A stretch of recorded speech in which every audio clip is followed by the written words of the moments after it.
So for us at HVAC investigators or HVACI, and you kind of as a community of adjusters looking at these claims, there should be some sort of hierarchy, right? This formula we should follow on each every claim that attempts to follow a pattern or a system to return the HVAC system back to pre-loss condition. All right, and specifically for hail. So we start with that repair action we mentioned earlier, and that is the easiest one to perform, and that is to just comb the coil, which might also be referred to as straightening the fins. All right. So look at that. Look at that coil. Okay. So here's the outcome on that example we just showed you. Right. So here's the note on that one. Right. Here's the takeaway. To even consider combing, listen up. The hail has to be light or small. Right. And the coil has to be in very good condition prior to the event. All right. That's the only time we can comb. There are definitely obstacles or limitations to combing. All right.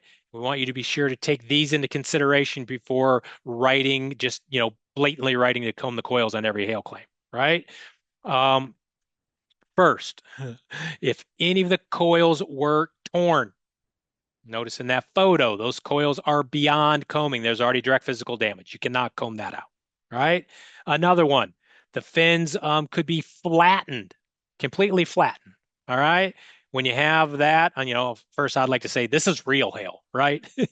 Look how much damage it did. If you were to try to pull a hail comb through that, guess what? You're going to cause further damage, like that tearing we saw. You're not going to be able to bring that back to pre-loss condition with a comb. And then there's corrosion, right? If those fine aluminum fins are corroded pre-loss, they're just going to crumble when they get hit. And if they don't crumble when they get hit, they're going to crumble if you try to comb them. So if you have corrosion, not a candidate for combing. And as we mentioned earlier, if the split system coil is a spine fin, not able to comb those either. And the same for those micro channel coils we found in those newer package units. So look at all those bullet points of obstacles to combing. So we can't comb as often as we might think we can. Okay. All right. So moving on to number 2 on our list of recommended repair actions as part of the hierarchy is replace just the coil. Right. We also heard a lot about this in our repair versus replace game we just played.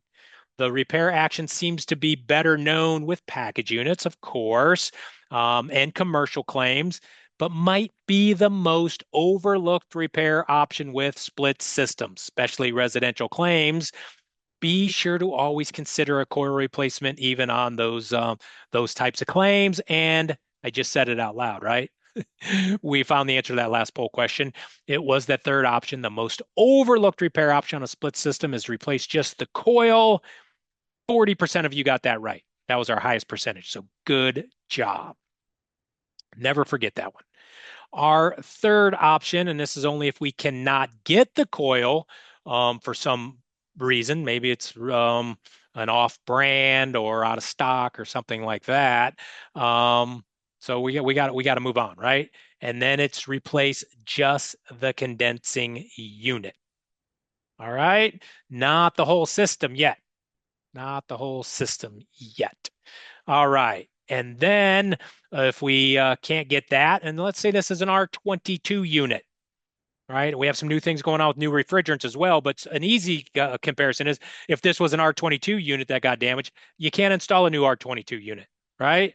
So you might think you have to jump to the whole system because that's what's being recommended. And that's going to conflict with our next step.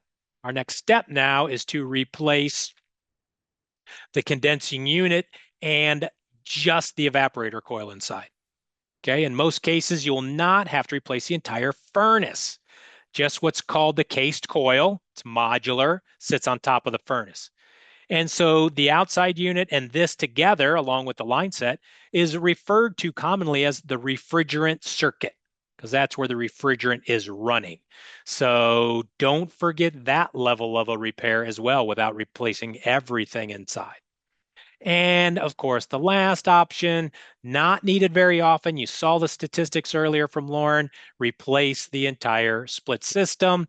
Be sure to follow these steps. Don't skip any as you evaluate the damages, and don't be tempted to replace the entire system based on pressure from the insurance contractor. The statistics don't support it.